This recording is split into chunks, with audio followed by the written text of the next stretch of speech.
Hello guys, यहाँ पर आपको एक ब्रेकिंग न्यूज़ से आगाह करते चले हैं।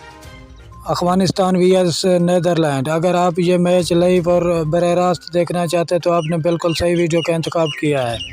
आपको बस 2 स्टेप फॉलो करने होंगे। सबसे पहले हमारी वीडियो लाइक करें, चैनल सब्सक्राइब करें, साथ दिए गए बेल आइकन को ऑल पर कर दें ताकि हर नई आने वाली वीडियो आप तक बआसानी पहुँचती रहे।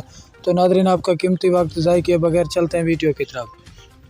अगर आप ये मैच लाइव और बराह रास्त देखना चाहते हैं तो स्काई स्पोर्ट और स्टार 10 पर यह मैच लाइव दिखाया जा रहा है। आपको यहाँ पर बताते चलें, अफ़गानिस्तान ने पहली इनिंग 50 ओवर मुकर्रर पर 254 रन बनाए, उसके 5 खिलाड़ी आउट हुए।